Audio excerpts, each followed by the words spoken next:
Beethoven. 1. Youth in Bonn, 1770 to 1792. He was born on December 16, 1770. Bonn was the seat of the Prince Archbishop Elector of Cologne, one of those Rhineland principalities which, before Napoleon secularized them, were ruled by Catholic archbishops engagingly secular and inclined to support well-behaved artists. A considerable part of Bonn's 9,560 population was dependent upon the electoral establishment. Beethoven's grandfather was a bass singer in the elector's choir. His father, Johann van Beethoven, was a tenor there. The family, of Dutch stock, had come from a village near Louvain. The Dutch van indicated place of origin and did not, like the German von or the French de, indicate titled and propertied nobility. Grandfather and father were inclined to excessive drinking, and something of this passed down to the composer. In the year 1767, Johann van Beethoven married the young widow Maria Magdalena Kverik-Leim, daughter of a cook in Ehrenbreitstein. She developed into a mother much beloved by her famous son for her soft heart and easy ways. She gave her husband 7 children, 4 of whom died in infancy. The survivors were the brothers Ludwig, Caspar Karl, 1774 to 1815, and Nikolaus Johann, 1776 to 1848. The father's salary of 300 florins as electoral court tenorist was apparently his sole income. The family lived in a poor quarter of Bonn, and the young Beethoven's surroundings and associations were not of a kind to make him a gentleman. He remained a rough-hewn rebel to the end. Hoping to improve the family income by developing a son into a child prodigy, Beethoven's father induced or compelled the 4-year-old boy to practice at the clavier or on the violin many hours in the day, occasionally at night. Apparently the boy had no spontaneous urge to music, and according to divers witnesses, he had to be urged on by a severe discipline that sometimes brought him to tears. The torture succeeded, and the boy came to love the art that had cost him so many painful hours. At the age of 8, with another pupil, he was displayed in a public concert, March 26, 1778, with financial results unrecorded. In any case, the father was encouraged to engage teachers who could lead Ludwig into the higher subtleties of music. Aside from this, he received little formal education. We hear of his attending a school where he learned enough Latin to salt some of his letters with humorous Latin inventions. He picked up enough French, which was the Esperanto of the time, to write it intelligibly. He never learned to spell correctly in any language and seldom bothered to punctuate. But he read some good books, ranging from Scott's novels to Persian poetry, and copied into his notebooks morsels of wisdom from his reading. His only sport was in his fingers. He loved to improvise, and in that game only Abt Vogler could match him. In 1784, Maria Theresa's youngest son, Maximilian Francis, was appointed Elector of Cologne and took up his residence in Bonn. He was a kindly man, enthusiastic about food and music. He became the fattest man in Europe, but also he brought together an orchestra of 31 pieces. Beethoven, aged 14, played the viola in that ensemble and was also listed as deputy court organist, with a salary of 150 gulden per year. A report to the elector in 1785 described him as of good capability, of good quiet behavior, and poor. Despite some evidence of sexual ventures, the good behavior and growing competence of the youth led to his receiving from the elector in 1787 permission and funds for a trip to Vienna for instruction in musical composition. Soon after his arrival, he was received by Mozart, who heard him play and praised him with disappointing moderation, apparently thinking that the piece had been long rehearsed. Suspecting this suspicion, Beethoven asked Mozart to give him on the piano a theme for variations. Mozart was astonished at the youth's fertility of invention and sureness of touch, and said to his friends, "Keep your eyes on him. Someday he will give the world something to talk about." But this story has too familiar an air.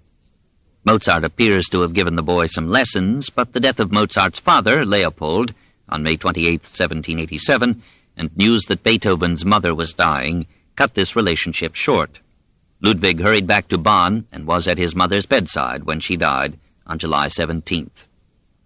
The father, whose tenor voice had long since decayed, wrote to the elector, describing his extreme poverty and appealing for help. No answer is recorded, but another singer in the choir came to the rescue. In 1788, Ludwig himself added to the family income by giving piano lessons to Eleonora von Breuning and her brother Lawrence. Their widowed, wealthy, cultured mother received the young teacher into full equality with her children, and the friendships so formed helped in some measure to smooth the sharp corners of Beethoven's character. Helpful, too, was the kindness of Count Ferdinand von Waldstein, 1762 to 1823, himself a good musician and a close friend of the elector. Learning of Beethoven's poverty, he sent him occasional gifts of money, pretending that they were from the elector. Beethoven later dedicated to him the piano sonata, Opus 53 in C major, that bears his name. Ludwig needed help more than ever now, for his despondent father had surrendered to alcohol and had been with difficulty rescued from arrest as a public nuisance. In 1789, Beethoven, not yet 19, took upon himself the responsibility for his younger brothers and became legal head of the family. A decree of the elector, on November 20th, ordered that the services of Johann van Beethoven should be dispensed with, and that half of his annual salary of 200 Reichsdollars should be paid him, and the other half to his eldest son. Beethoven continued to earn a small sum as chief pianist and second organist in the elector's orchestra. In 1790, flush with a triumph in London, Franz Joseph Haydn stopped at Bonn on his way home to Vienna. Beethoven presented to him a cantata that he had recently composed. Haydn praised it. Probably some word of this reached the elector's ear. He listened favorably to suggestions that he allow the youth to go to Vienna for study with Haydn and to continue for some months to receive his salary as a musician on the elector's staff. Probably Count von Waldstein had won this boon for his young friend. He wrote in Ludwig's album a farewell note. "Dear Beethoven, you are traveling to Vienna in fulfillment of your long-cherished wish. The genius of Mozart, who had died on December 5th, 1791, is still weeping and bewailing the death of her favorite. Labor assiduously and receive Mozart's spirit from the hands of Haydn. Your true friend, Waldstein." Beethoven left Bonn, father, family, and friends, on or about November 1st, 1792. Soon afterward, French revolutionary troops occupied Bonn, and the elector fled to Mainz. Beethoven never saw Bonn again. 2. Progress and Tragedy, 1792 to 1802. Arrived in Vienna, he found the city alive with musicians competing for patrons, audiences, and publishers, looking askance at every newcomer and finding no disarming beauty in the youth from Bonn. He was short, stocky, dark-complexioned, Anton Esterhazy called him the Moor, pock-marked, front upper teeth overlapping the lower, nose broad and flat, eyes deep-set and challenging, and head like a bullet, wearing a wig and a van. He was not designed for popularity with either the public or his competitors, but he was rarely without a rescuing friend. Soon came news that his father had died on December 18, 1792.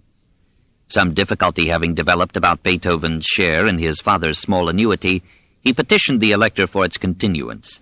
The elector responded by doubling it and added, "He is further to receive 3 measures of grain for the education of his brothers," Karl and Johann, who had moved to Vienna.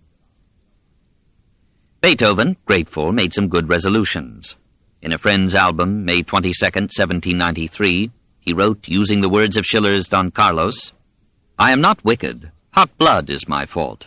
My crime is that I am young. Even though wildly surging emotions may betray my heart, yet my heart is good."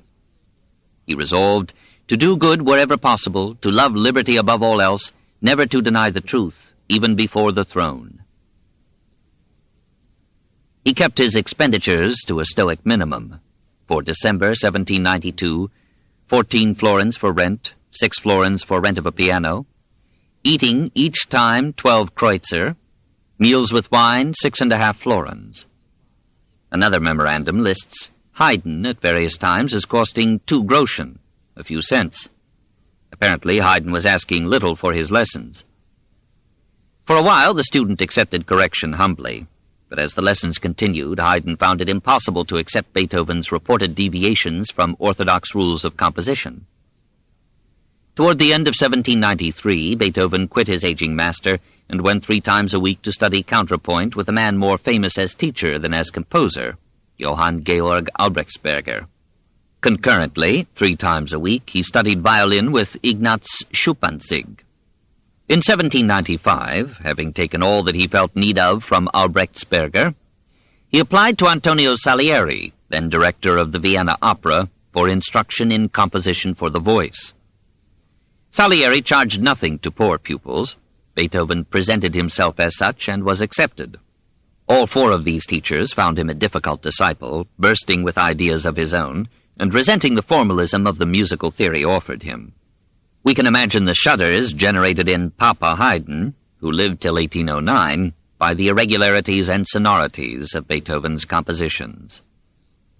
Despite, perhaps because of, his deviations from traveled roads, Beethoven's performances won him, by 1794, a reputation as the most interesting pianist in Vienna. The pianoforte had won its battle with the harpsichord. Johann Christian Bach, in 1768, had begun performing solos on it in England. Mozart adopted it. Haydn followed suit in 1780. Muzio Clementi was composing concertos definitely designed for the piano and its new flexibility between piano and forte, between staccato and sostenuto. Beethoven made full use of the piano's powers and his own, especially in his improvisations, where no printed notation hampered his style. Ferdinand Ries, pupil of both Haydn and Beethoven, later declared, "No artist that I ever heard came at all near the height which Beethoven attained in this branch of playing. The wealth of ideas which forced themselves on him, the caprices to which he surrendered himself, the variety of treatment, the difficulties were inexhaustible." It was as a pianist that the patrons of music first appreciated him.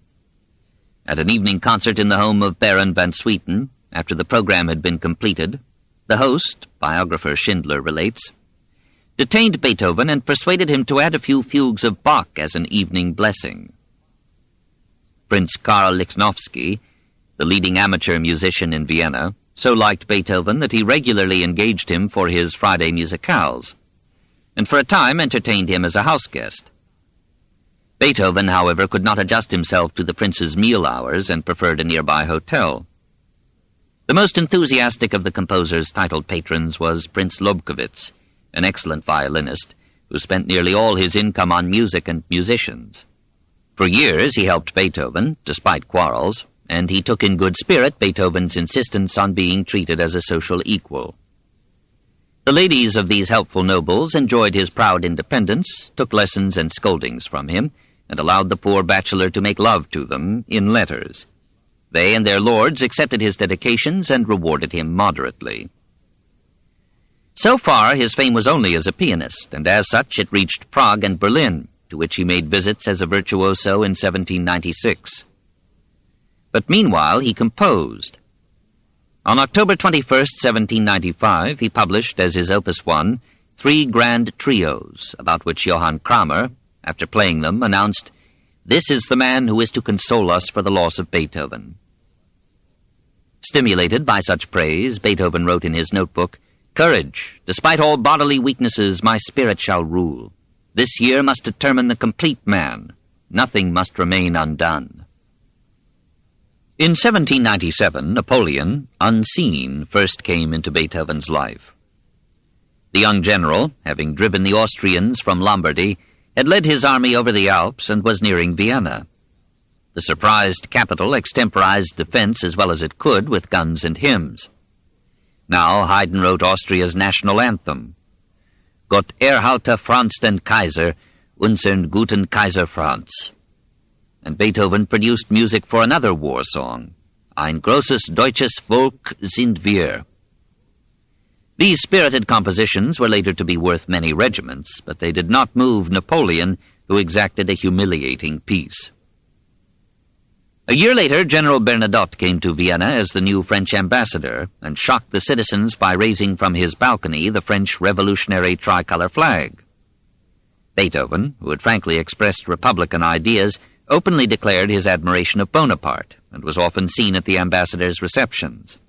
Apparently it was Bernadotte who suggested to Beethoven the idea of a composition honoring Napoleon.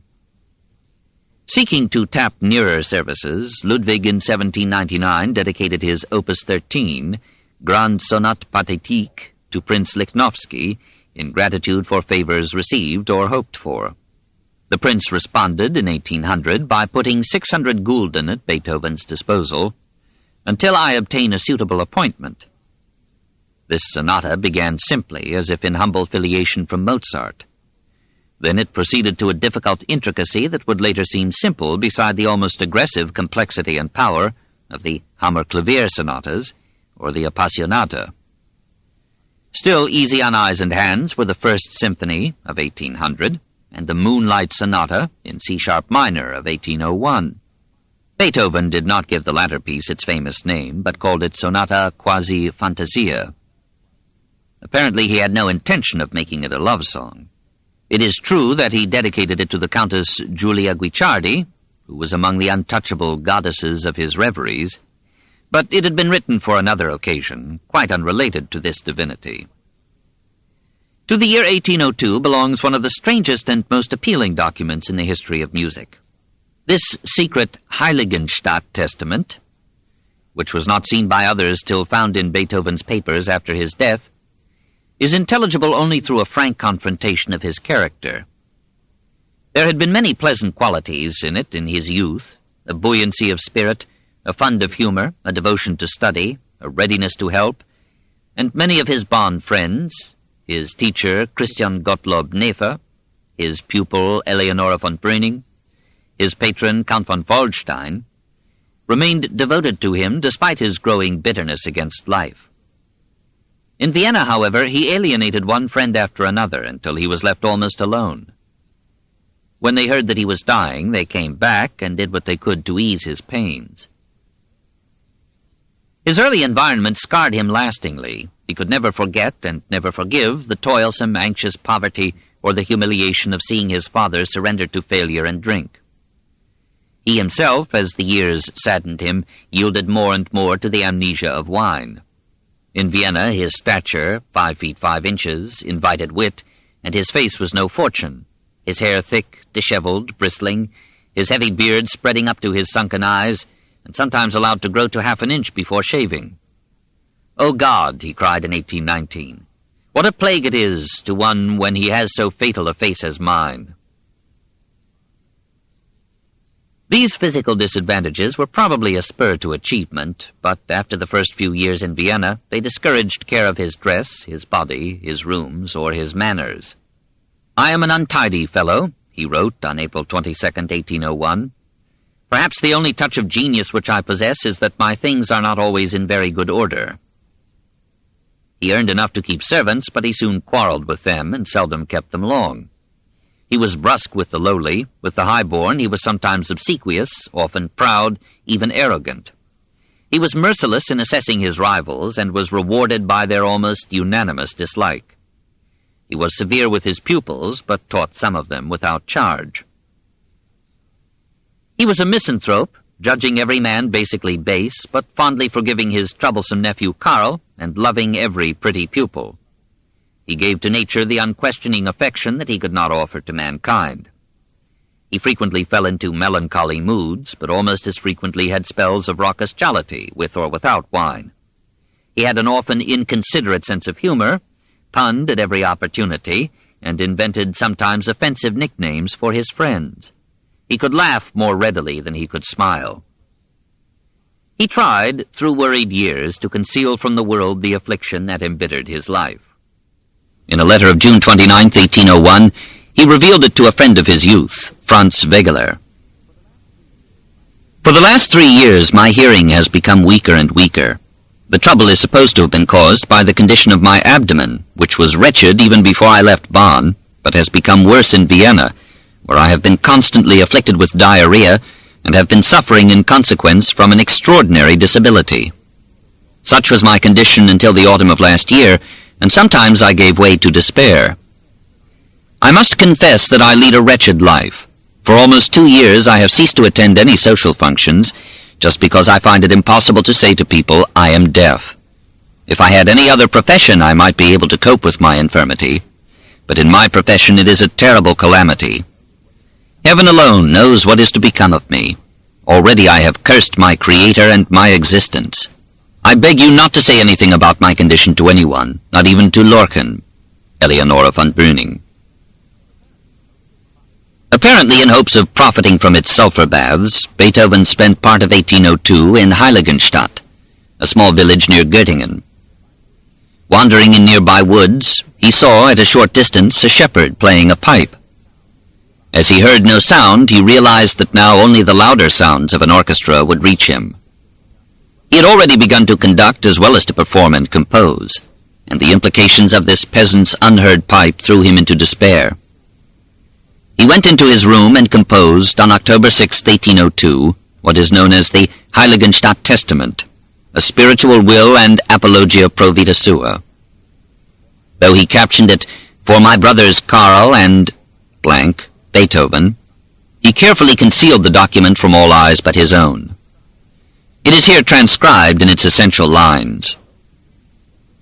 O ye men who think and say that I am malevolent, stubborn, or misanthropic, how greatly do ye wrong me, you who do not know the secret cause of my seeming so. From childhood my heart and mind were disposed to the gentle feeling of goodwill.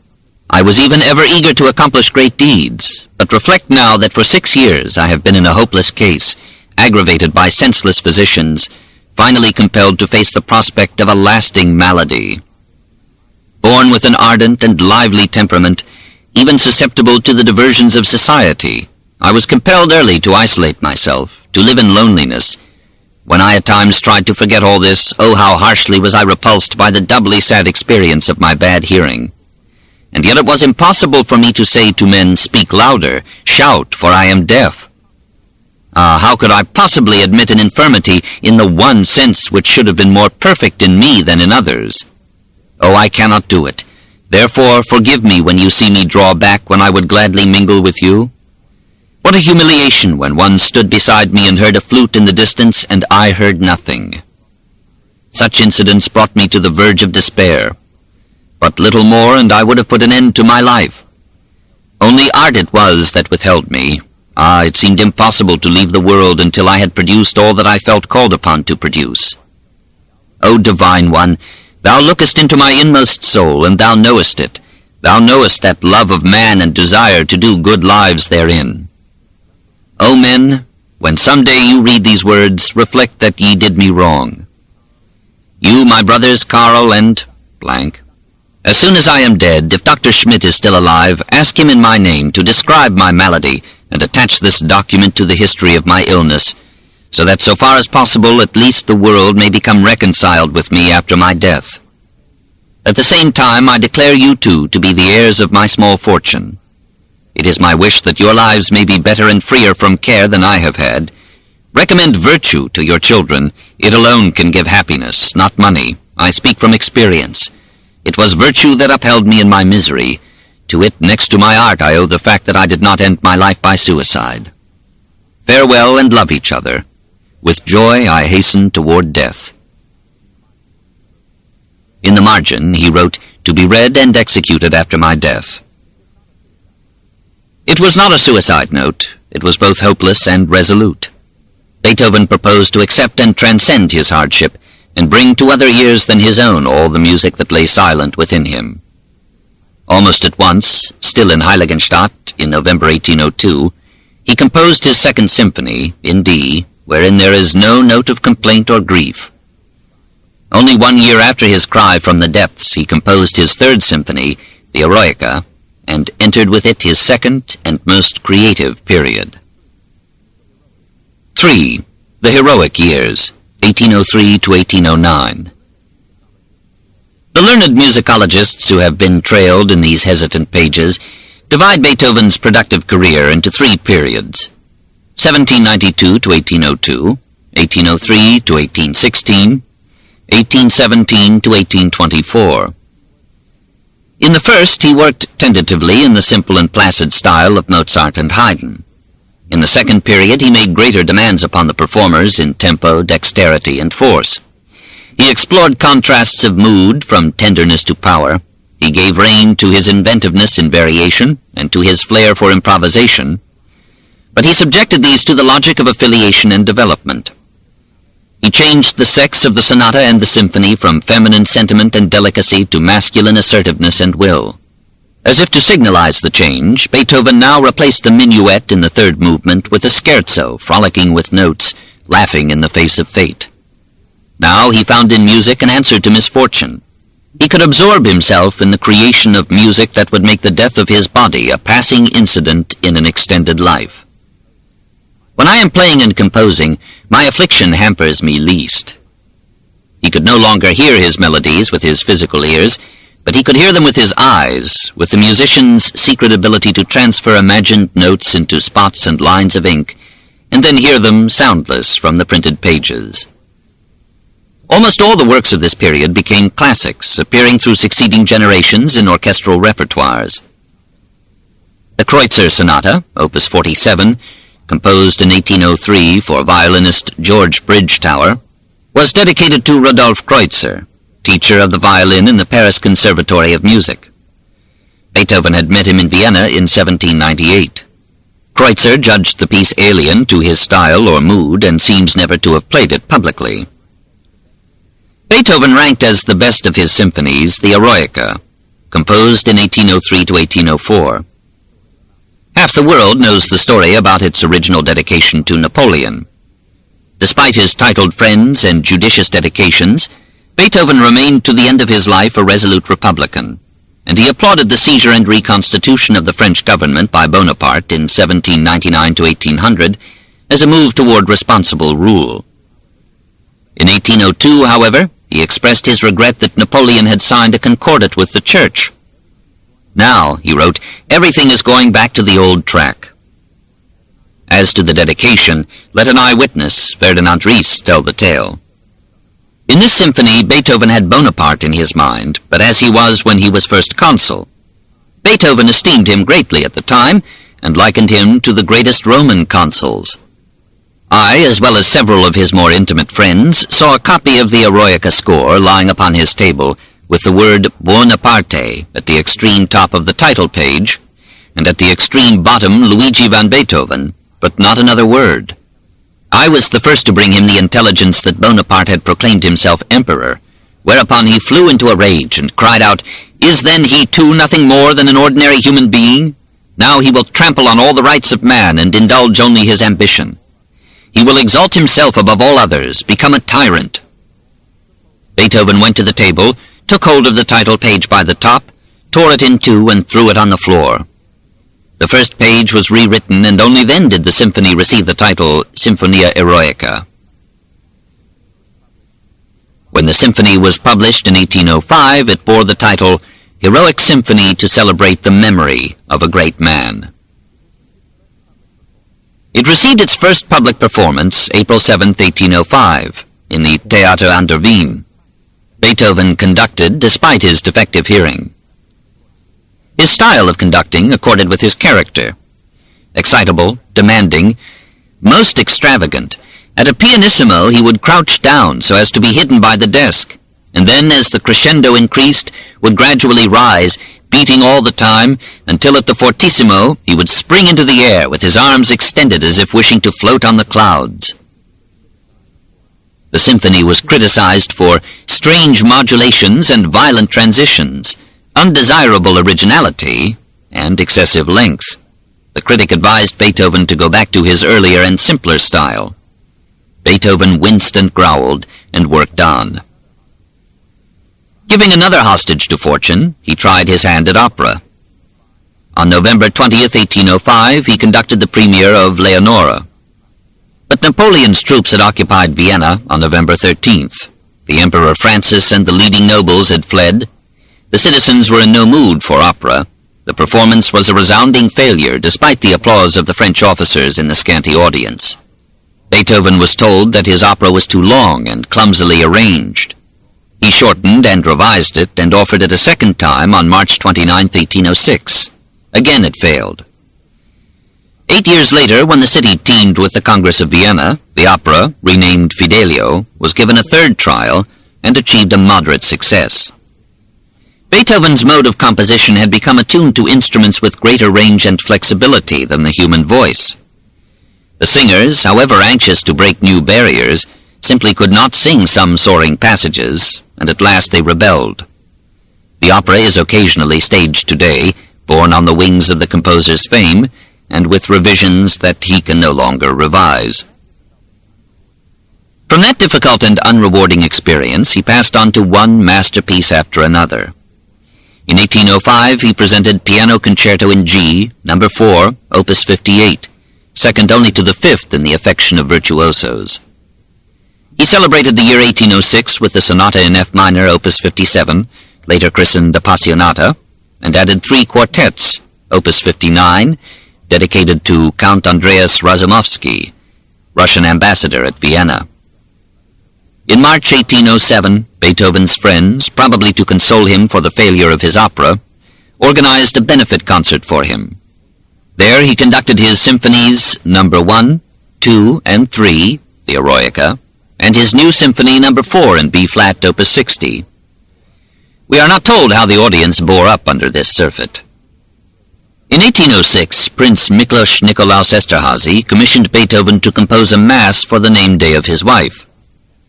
Beethoven went to the Esterházy Chateau at Heiligenstadt in Hungary and presented there his Mass in C, Opus 86, on September 13, 1807. After the performance, the prince asked him, "But my dear Beethoven, what is this you have done again?" Beethoven interpreted the question as expressing dissatisfaction, and he left the chateau before his invitation had run out.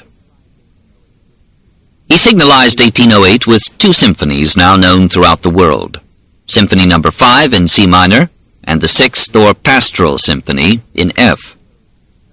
They appear to have been composed concurrently through several years in alternations of mood between the brooding of the 5th and the gaiety of the 6th.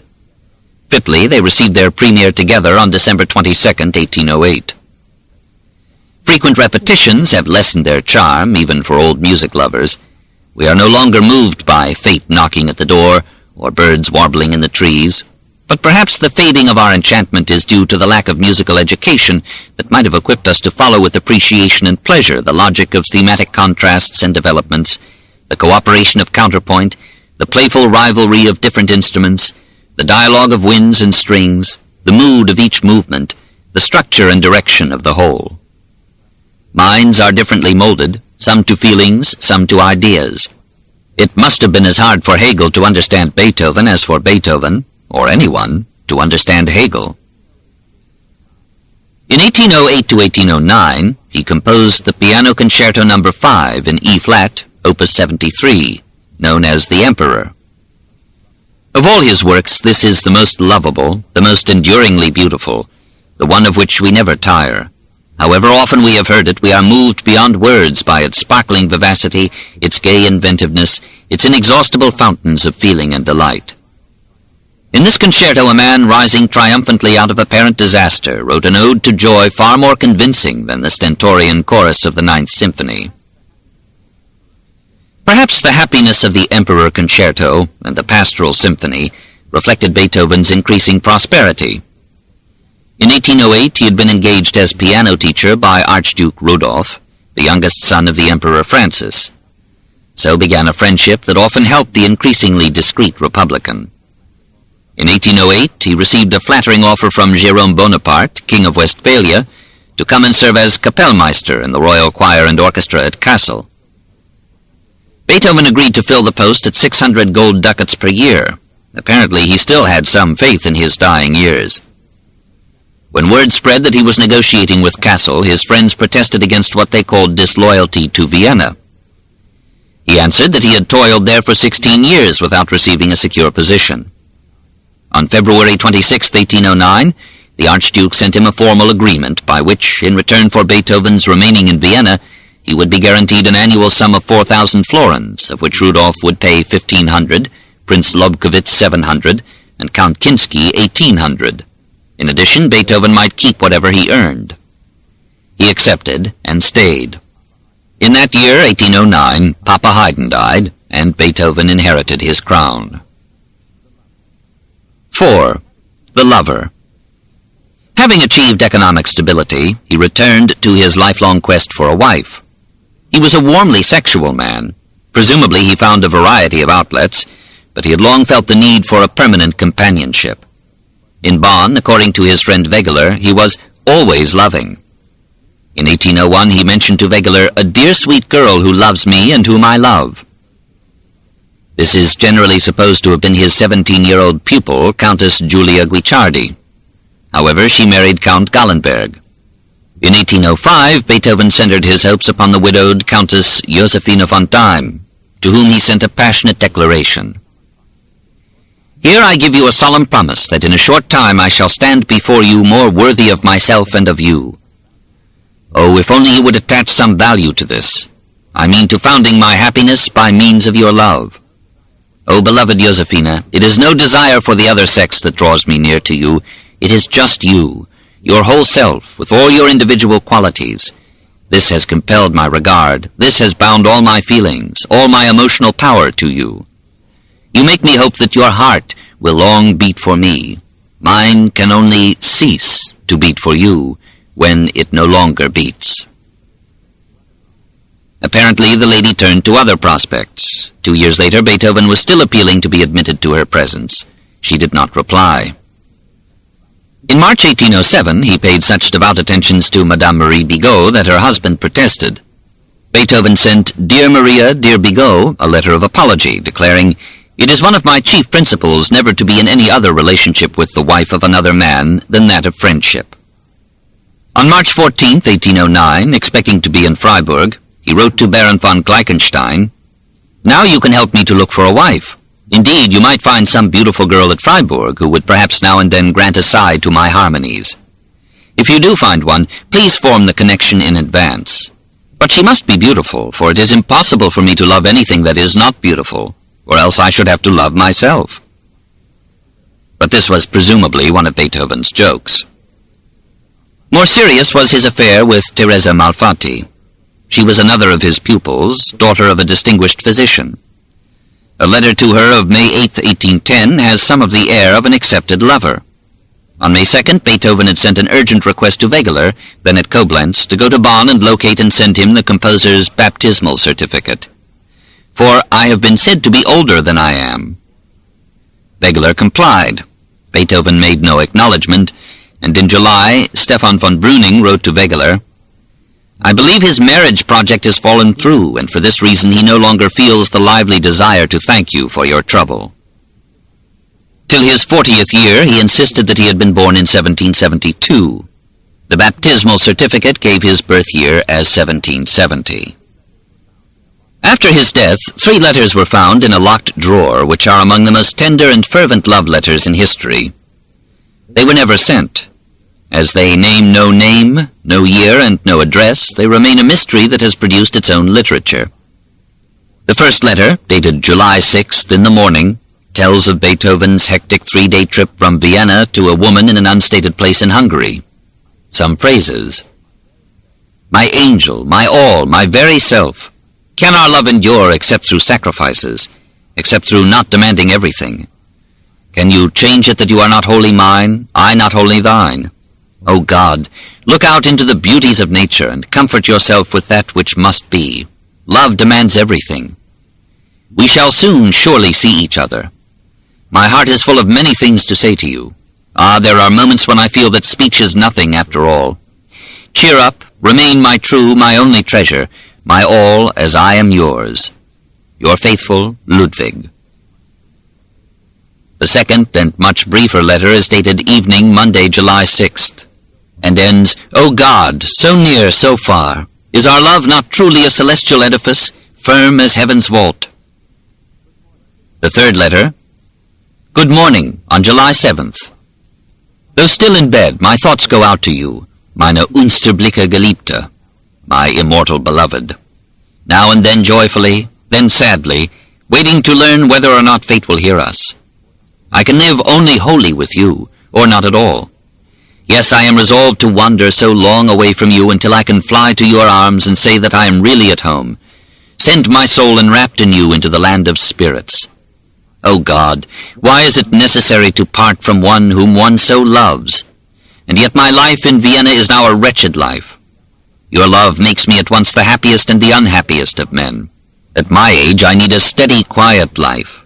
Be calm. Only by a calm consideration of our existence can we achieve our purpose to live together. Be calm, love me, today, yesterday. What tearful longings for you. My life, my all, farewell. Oh, continue to love me, never misjudge the most faithful heart of your beloved L. Ever thine, ever mine, ever for each other. Who was she? No one knows. The pundits are divided, chiefly between the Countess Guicciardi-Gallenberg and the Countess Therese von Brunswick. Nothing short of a countess would do. Apparently the lady was married. If so, Beethoven, in wooing her, was forgetting the excellent principle he had professed to the Bigots. However, the letters were not sent. No harm was done, and music may have profited. 5. Beethoven and Goethe, 1809 to 1812. In 1809, Austria was again at war with France. In May, French cannonballs were dropping on Vienna. Court and nobility fled. Beethoven sought refuge in a cellar. The city surrendered. The victors taxed the commonalty 1/10 of a year's income, the well-to-do 1/3. Beethoven paid, but from a safe distance shook his fist at a patrolling Gaul and cried, "If I as a general knew as much about strategy as I the composer know about counterpoint, I'd give you something to do." Otherwise, the period from 1809 to 1815 shows Beethoven in relatively good spirits. In those years he often visited the home of Franz Brentano, prosperous merchant and patron of art and music, who sometimes helped Ludwig with a loan. Franz's wife, Antonia, was at times confined to her room with illness. More than once, during such spells, Beethoven came in quietly, played the piano, then left without a word, having spoken to her in his own language. On one such occasion he was surprised, as he played, by hands placed upon his shoulders. Turning, he found a young woman, then 25, pretty, her eyes glowing with pleasure over his playing, even over his singing, to his own music, Goethe's famous lyric about Italy, "Kennst du das Land?" She was Elisabeth Bettina Brentano, sister to Franz, and to the Clemens Brentano whom we shall meet as a famous German author. She herself was later to produce a number of successful books presenting autobiography and fiction in a now inextricable mixture. She is our only authority for the story just told, and for the later episode in which, at a party in Franz's home, she heard Beethoven discourse not only profoundly, but with an order and elegance not generally ascribed to him, though sometimes appearing in his letters. On May 28, 1810, she wrote enthusiastically about him to Goethe, whom she knew not merely through neighborly relations with his family in Frankfurt, but through a visit with him in Weimar. Some excerpts from this famous letter. "When I saw him of whom I shall now speak to you, I forgot the whole world. It is Beethoven of whom I now wish to tell you, and who made me forget the world and you. He stalks far ahead of the culture of mankind. Shall we ever overtake him? I doubt it, but grant that he may live until the enigma lying in his soul is fully developed. Then surely he will place the key to his heavenly knowledge in our hands."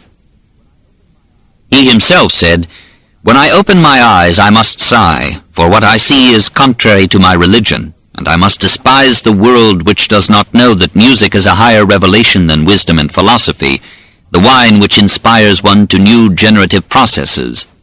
And I am the Bacchus who presses out this glorious wine for mankind and makes them spiritually drunken.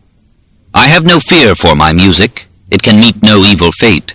Those who understand it must be freed by it from all the miseries which the others drag about with them. Music is the mediator between intellectual and sensuous life. I should like to talk to Goethe about this. Would he understand me? Speak to Goethe about me. Tell him to hear my symphonies, and he will say that I am right in saying that music is the one incorporeal entrance into the higher world of knowledge." Bettina transmitted to Goethe these raptures of Beethoven, and added, "Rejoice me now with a speedy answer, which shall show Beethoven that you appreciate him." Goethe replied on June 6, 1810, "Your letter, heartily beloved child, reached me at a happy time. You have been at great pains to picture for me a great and beautiful nature in its achievements and its striving. I feel no desire to contradict what I can grasp of your hurried explosion. On the contrary, I should prefer for the present to admit an agreement between my nature and that which is recognizable in these manifold utterances. The ordinary human mind might perhaps find contradictions in it, but before that which is uttered by one possessed of such a demon, an ordinary layman must stand in reverence. Give Beethoven my heartiest greetings, and tell him that I would willingly make sacrifices to have his acquaintance. You may be able to persuade him to make a journey to Carlsbad, whither I go nearly every year, and would have the greatest leisure to listen to him and learn from him." Beethoven was unable to get to Carlsbad, but the two supreme artists of their time met at Teplitz, a watering place in Bohemia, in July 1812. Goethe visited Beethoven's lodgings there and gave a first impression in a letter to his wife. "A more self-centered, energetic, sincere artist I never saw. I can understand right well how singular must be his attitude toward the world." On July 21st and 23rd, he spent the evenings with Beethoven, who, he reported, played delightfully. Familiar the story how, on one of their walks together, there came towards them the whole court, the Empress of Austria and the dukes. Beethoven said, "Keep hold of my arm. They must make room for us, not we for them." Goethe was of a different opinion, and the situation became awkward for him.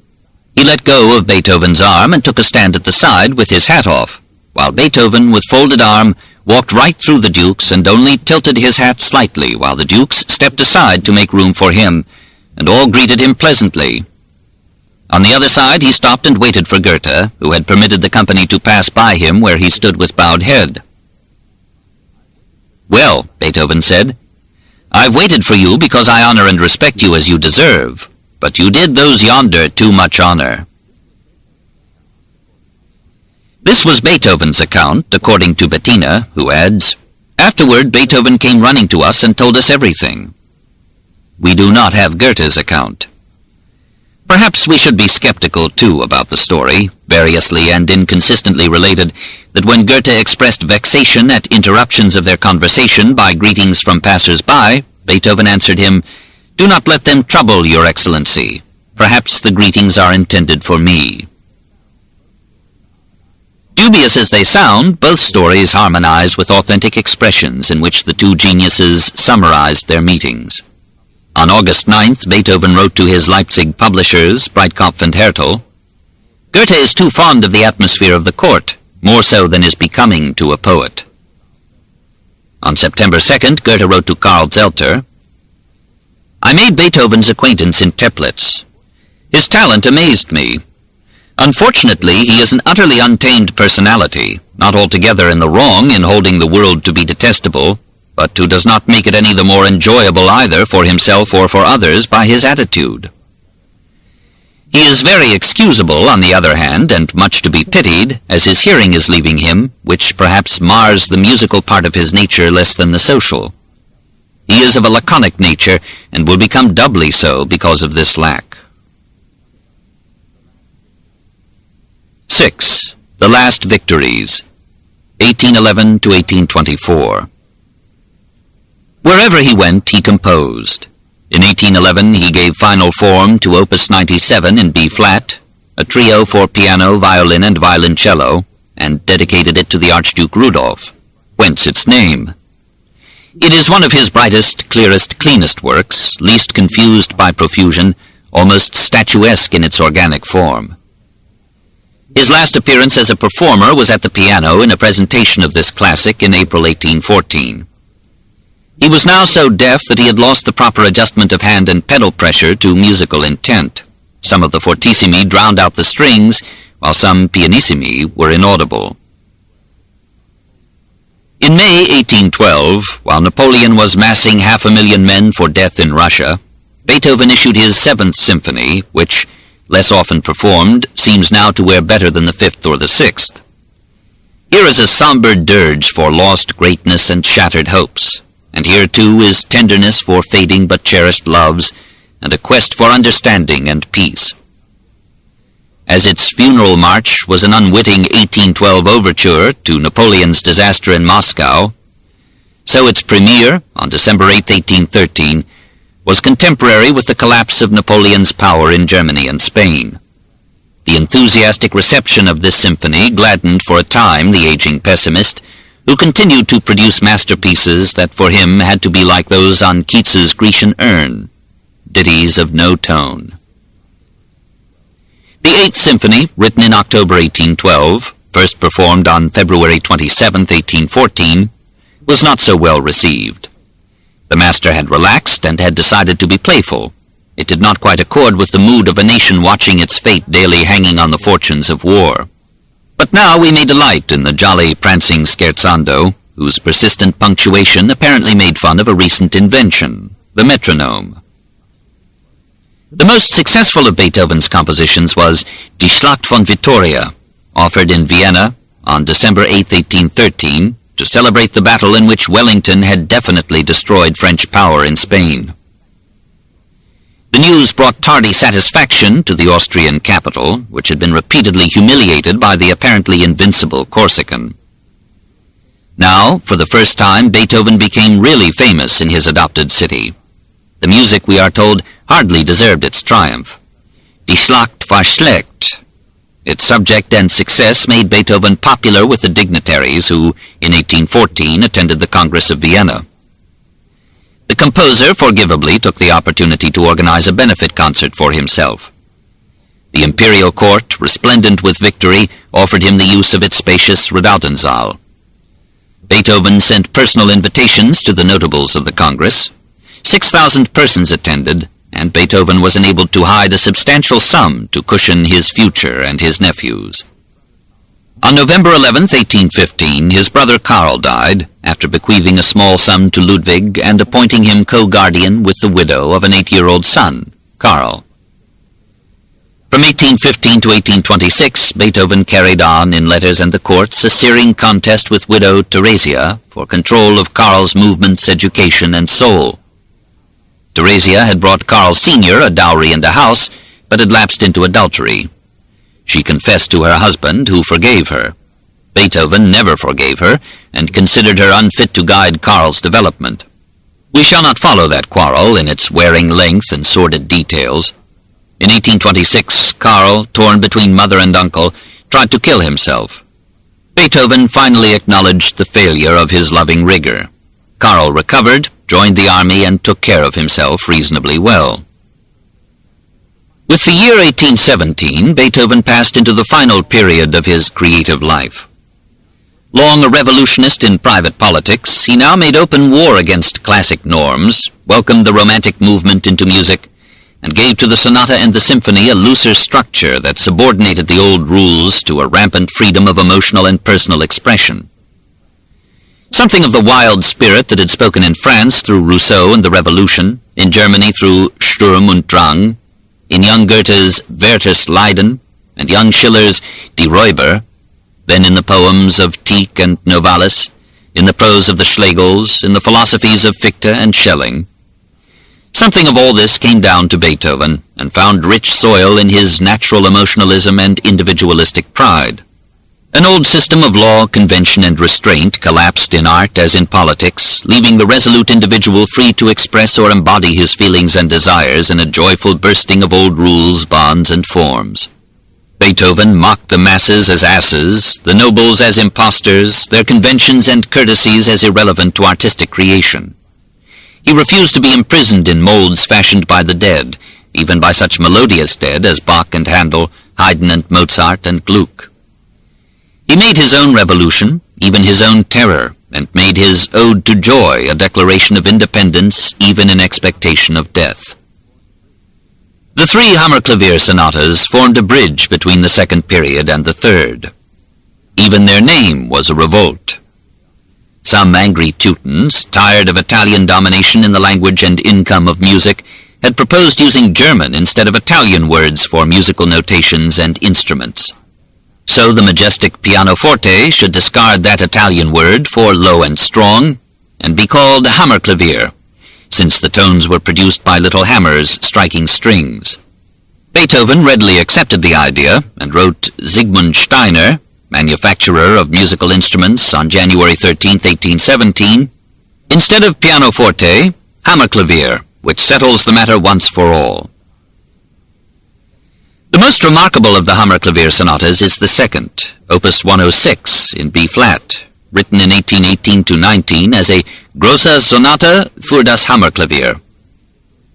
Beethoven told Czerny that it was to remain his greatest piece for the piano, and this judgment has been confirmed by pianists in every succeeding generation. It seems to express a somber resignation to old age, illness, and a darkening solitude, and yet it is a triumph of art over despair. It was in further rejection of such despondency that Beethoven wrote the Ninth Symphony. He began work on it in 1818, concurrently with the Missa Solemnis, which was to be performed at the installation of Archduke Rudolf as Archbishop of Olmütz. The Mass was finished first, in 1823, 3 years too late for the installation. Anxious to add to the little hoard that he had accumulated as a refuge against old age and as a bequest to nephew Karl, Beethoven conceived the notion of selling subscriptions for pre-publication copies of his Mass. He sent invitations to this effect to the sovereigns of Europe, asking from each of them 50 ducats in gold. Acceptances came in slowly, but by 1825 10 had come.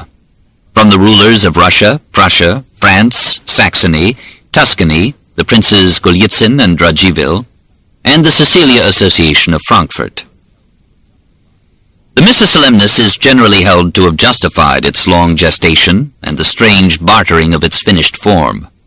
There is no trace in it of the occasional blasphemies that interrupted his inherited Catholic faith.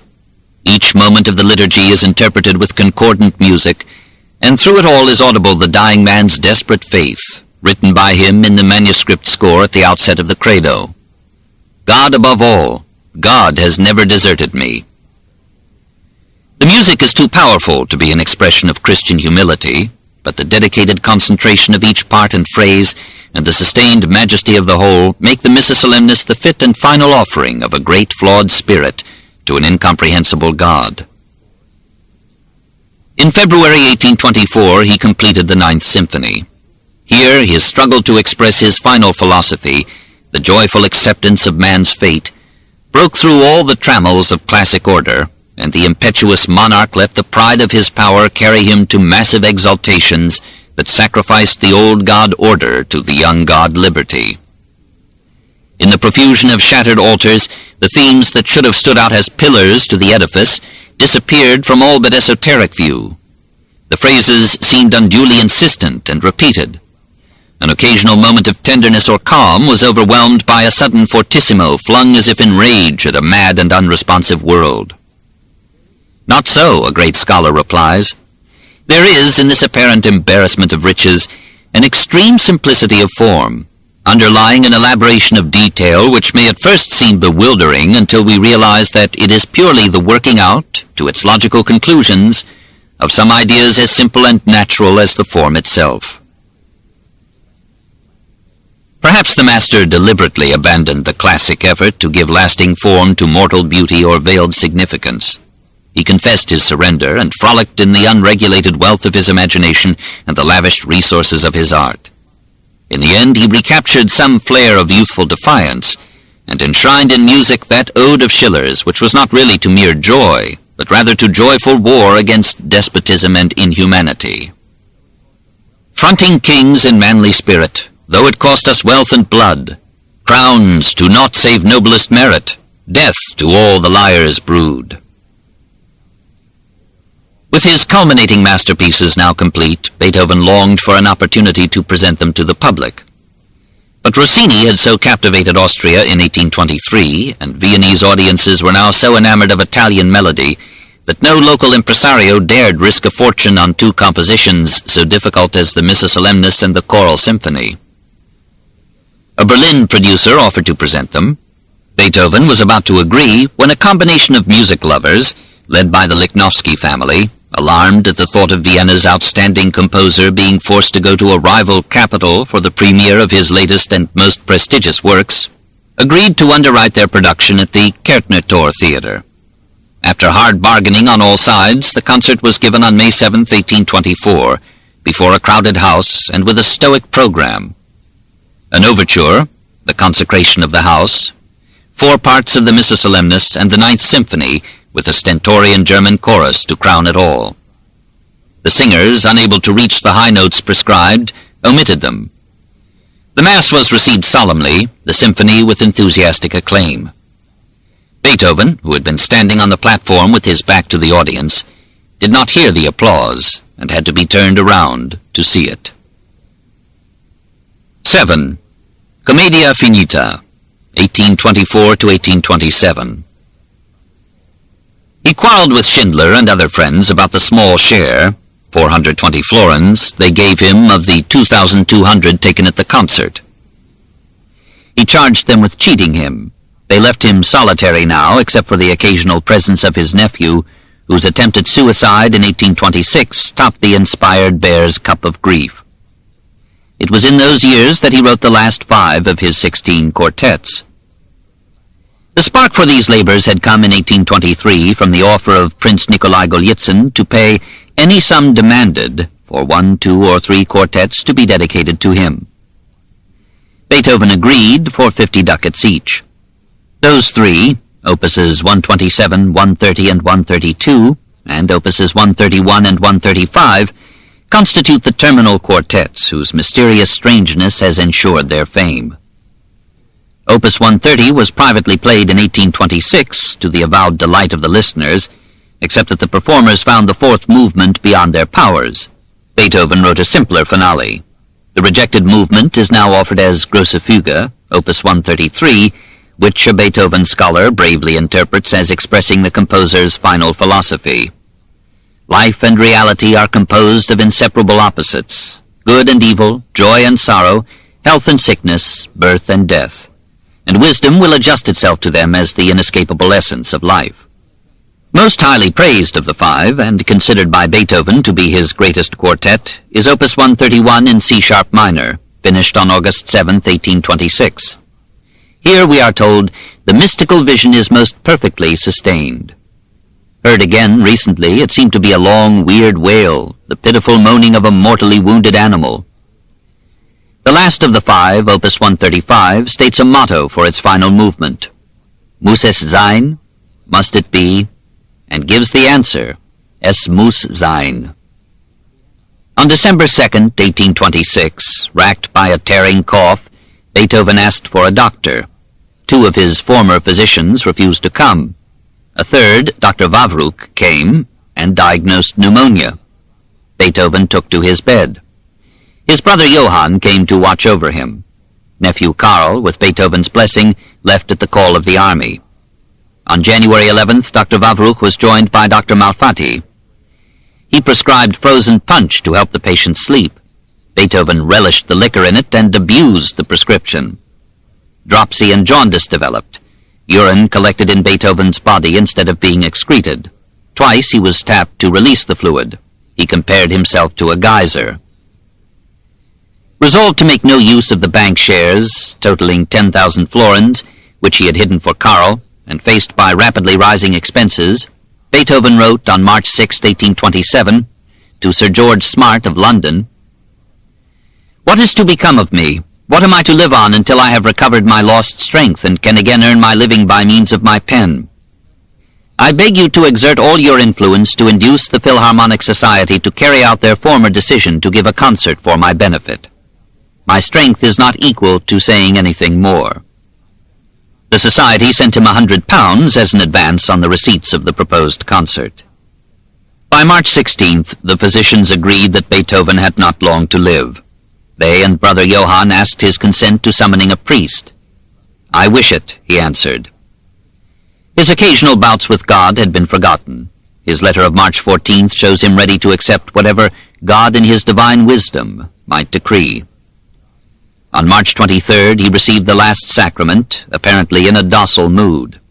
His brother later reported that the dying man had said to him, I thank you for this last service."